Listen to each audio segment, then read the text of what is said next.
अगर किसी घर में बिल्ली अपने बच्चों को जन्म देती है तो उस घर में क्या होता है? आजकल कुत्ते और बिल्लियां पालना एक फैशन जैसा हो गया है। हर दूसरे तीसरे घर में कोई न कोई पालतू जानवर आपको मिल ही जाएगा। लेकिन भक्तों, क्या आपने कभी सोचा है कि कुत्ता या बिल्ली पालना सचमुच शुभ है या अशुभ? आज जो सत्य हम जानने वाले हैं वो हर इंसान के लिए सुनना बहुत आवश्यक है, क्योंकि ये हमारे सनातन शास्त्र से जुड़ी हुई है।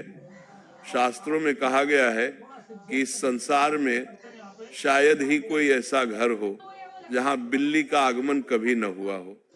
भक्तों, बिल्ली हर उस स्थान पर जाती है जहां मनुष्य रहते हैं, लेकिन क्या आप जानते हैं कि अगर आपके घर में बार बार बिल्लियां आती जाती हैं तो इसका क्या मतलब होता है? और अगर आपके आसपास बिल्लियां लगातार रोती रहती हैं तो ये किस बात का संकेत है? सोचिए, अगर बिल्ली आपके घर में आकर अपने बच्चों को जन्म देती है तो इसके पीछे कौन सा अद्भुत संदेश छुपा है? और अगर आप किसी शुभ कार्य के लिए जा रहे हो और तभी कोई बिल्ली आपका रास्ता काट दे तो इसका क्या अर्थ निकाला जाता है? भक्तों, आज हम इन रहस्यों के पर्दे उठाएंगे और आपको बताएंगे कि बिल्लियों के ये संकेत हमारे जीवन में किस प्रकार के शुभ परिणाम लाते हैं। भक्तों, ताकि आपको बिल्लियों के असली संकेतों की समझ हो सके, क्योंकि ये सिर्फ जानवर नहीं है बल्कि कई बार आने वाले समय के संदेश वाहक भी होते हैं।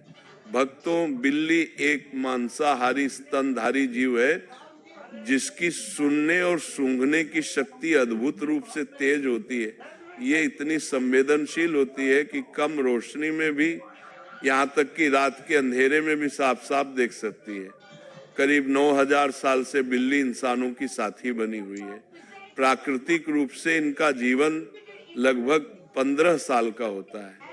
हमारे शास्त्रों में भगवान श्री हरि विष्णु ने कहा है कि जिस घर में बिल्ली अपने बच्चों को जन्म देती है उस घर में माँ लक्ष्मी का आगमन होता है।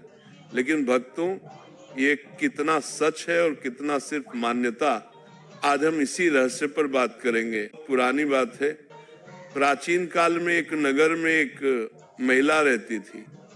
उसका एक बेटा था, लेकिन वो जन्म से ही अपाहिज था। ना तो वो बिस्तर से उठ पाता था और ना ही एक कदम चल पाता था। माँ का दिल अपने बेटे की इस हालत को देखकर हर समय दर्द से भरा रहता था।